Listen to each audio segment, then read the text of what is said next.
তুমি জবাব চাই, জবাব দাও, জবাব দাও। আমাদের রাস্তাঘাট হচ্ছে না কেন, প্রধান তুমি জবাব চাই, জবাব দাও। ইসলামপুর ব্লকের কমলাগাঁও সুজালি গ্রাম পঞ্চায়েতের নান্দই গ্রামের রাস্তার বেহাল অবস্থা, দ্রুত রাস্তা কাজ করার আশ্বাস প্রধানের। জানা যায়, ইসলামপুর ব্লকের কমলাগাঁও সুজালি গ্রাম পঞ্চায়েতের নান্দই থেকে ডাঙ্গাপাড়া হয়ে মোলারি পর্যন্ত প্রায় 3 কিলোমিটার রাস্তা বেহাল অবস্থা পড়ে রয়েছে। কোনো প্রসূতি মাকে নিয়ে গেলেই বিপাকে পড়তে হয়। গ্রামে কোনো অ্যাম্বুলেন্স আসতে চায় না, এমনকি বর্ষার সময় ছাত্রছাত্রীরা স্কুলে যায় না, স্কুলের শিক্ষকরা স্কুলে আসতে পারে না। এতে আমরা চরম সমস্যার মধ্যেই রয়েছি। সামান্য বৃষ্টি হলেই গোটা রাস্তাটি কাদামাটিতে পরিণত হয়। গ্রামবাসীদের অভিযোগ, দীর্ঘদিন ধরে স্থানীয় গ্রাম পঞ্চায়েত সহ এলাকার নেতৃত্বদের জানিয়েও কোনো সুরাহা হয়নি বলে অভিযোগ। ফলে বাধ্য হয়ে আজ গ্রামবাসীরা রাস্তা সংস্কারের দাবি তুলে বিক্ষোভ দেখাতে শুরু করে এবং দ্রুত রাস্তাটি সংস্কার করে সমস্যা সমাধানের দাবি তুলেছেন গ্রামবাসীরা। অন্যদিকে এ বিষয়ে কমলাগাঁও সুজালি গ্রাম পঞ্চায়েতের প্রধান উপপ্রধান লতাফুল রহমান জানিয়েছেন, রাস্তাটি সংস্কারের জন্য টেন্ডার হয়ে গিয়েছে। বর্ষা শেষ হলেই রাস্তাটি সংস্কার করা হবে আশ্বাস দেন তিনি। ডাকাতি করে খাই, হ্যাঁ না, কি করে খাবো আমি? এখানকার মেম্বার প্রধান কি করে এরা মানে দিন ভোট দিতে হবে, আবার ভোট নিয়ে নিল, আমাদের কাছে কিছু হচ্ছে না কেন?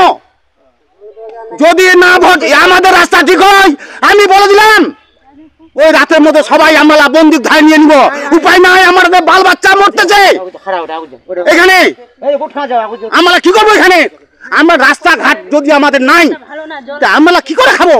আপনি বলেন আমি কি করে খাবো? আমি হেডলাইনে ফোন করেছি, ওখানে ফোন করেছি, ওর কাছে যাই, হবে হবে হবে হবে, ওরা ওই গুন্ডা বাহিনীকে দিয়ে দিল 10 টাকা, খাই যা শেষ, আমার রাস্তা হলো না। কে দিয়ে গুন্ডা বাহিনীকে টাকা দিয়ে? ওই মেম্বার প্রধানগুলা। রাস্তার কাজ করে না না, রাস্তা কাজ নাই। ওরা যদি আমাদের নান্দই ক্যাম্প আছে এখান, ওইখানে সাহেবলে নিয়ে যদি কাজ করে, কারো পয়সা কই খাইতে পারবে না। একদম রাস্তা আমাদের খুব সুন্দর হবে। আমাদের এইটা অভিযোগ, আপনারা দয়া করে আমাদের রাস্তাটা বানাই দেন। আমরা কিছু চাই না, পয়সা সম্পদ কিছু চাই না, আমি শুধু চাই রাস্তাটা। আমাদের কালকে আমার ভগ্নিপতি কাইমুদ্দিন বেমারি হয়ে গেছে, হসপিটাল যেতে পারিনি, নাহলে না আপনারা এক্ষণে আসে দেখেন ও পড়ে আছে বিছনাতে। অ্যাম্বুলেন্সকে ফোন করি, ও আসতে চায় না। আরে ভাই, নান্দই যাবো কি করে আমি, যে আমাদের কাদরে ভাই, তা আমরা কি মরে যাব? 10 টাকার ভাড়া 500 আমাদের পাবলিক নিয়ে আমরা পার করে আমাকে সবসময় এরকম ভাবে চলি। প্রত্যেকদিন এই রাস্তা দিয়ে যাতায়াত করেন? সব সময়। কত গাড়ি চলাচল করে অনেক গাড়ি ঘোড়া। কত মানুষ ওই সাইডে ওইদিকে রয়েছে? অনেক মানুষ আছে, আমাদের টোটো আছে, কম কম 10টা টোটো আছে। সবারই অবস্থা এরকম, মোটর নষ্ট হয়ে যায়। কি চান আপনারা? আমরা রাস্তাটা এটা বানানো হোক, এটা আমরা চাচ্ছি। কি নাম আপনার? অনাথ দেবনাথ। দেখেন, আমাদের পঞ্চায়েতে বছরে 1 কোটি টাকার কাজ করা যায়। সে কাজগুলো আমরা প্রত্যেকটা সংসদে দিয়েছি। ওখানে যে নান্দই আছে আমাদের প্রায় 2-3 কিলোমিটার, এটা সবার নজরে আছে। আমাদের জেলা পরিষদের প্রতিনিধি জাহিদুল দা, উনিও ওই রাস্তা দেখেছেন। খুব তাড়াতাড়ি আমাদের জেলা পরিষদ থেকে বা যেখানেই হোক, পঞ্চায়েত থেকে তো অত বড় কাজ করা যাবে না। পঞ্চায়েতে আমরা 27টা সংসদ আছে, 27টা গ্রাম পঞ্চায়েতের মেম্বার আছি। এখানে আমরা হয়তো 2টা-1টা করে কাজ পাই। 120 মিটার 100 মিটার মিলিয়ে করতে হয়, একটা অর্ডার টেমকি করতে হয়, একটা ঢালাই হয় বা একটা ড্রেন হয়। তাহলে এটা এত বড় রাস্তা, এটা আমাদের জেলা পরিষদের প্রতিনিধি জাহিদুলদা দেখছে, খুব সবার নজরে আছে। খুব তাড়াতাড়ি শিগগির হয়তো বৈশাখ পরে আমাদের ওই কাজটা হয়ে যাবে। ওখানকার স্থানীয় দাবি করছেন যে একদিকে যেরকম আগ্নেয়গিরি খন্তি পড়ছে, অন্যদিকে সুজালি পড়ছে। তো নেতৃত্বদের কাছে গেলে বলছে আগ্নেয়গিরি করবে, সুজালিতে আসলে আগ্নেয়গিরির কথা বলে, আগ্নেয়গিরিতে গেলে সুজালির কথা বলে।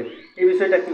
না দেখেন, এটা যেহেতু আমরা খন্তি সুজালি মিলে ওখানে মাঝখানে পড়ে, এটা নিয়ে বড় কথা নয়। যেহেতু পাশাপাশি তো পঞ্চায়েত থাকে আমাদের, এদিকে গোবিন্দপুর আছে, এদিকে লক্ষ্মীপুর আছে, এদিকে চুইটাপুর আছে, এদিকে রাঙ্গুন আছে, এরকম হতে পারে। তবে আমি যেটা জানি, আমাদের এবং ব্লক প্রেসিডেন্ট জাকির হোসেন সাহেব, উনিও রাস্তাটা নজরে রেখেছেন। আমাদের প্রতিনিধি জাহিদুলদা, 4 নম্বর জেলা পরিষদের প্রতিনিধি জাহিদুলদা, উনিও দেখেছেন। খুব তাড়াতাড়ি বৈশাখ পরে আমরা পঞ্চায়েত থেকেও বলেছি কাজটা হয়ে যাবে। বর্ষার সময় চলার জন্য একটু তারা মাটির বা এরকম কিছু ব্যবস্থা চাইছে, দাবি করছে। হ্যাঁ, কিছুদিনের মধ্যে আমরা একটা দেখি যেগুলো জায়গায় আমাদের খাতা হয়ে গেছে, আমরা বেড মিশালের ব্যবস্থা করব। আর যতটুকু পারি আমরা পঞ্চায়েত থেকে কাজ করার চেষ্টা করব। আপনার নাম? লতিফুল রহমান, কমলাগাঁও সুজালি উপপ্রধান।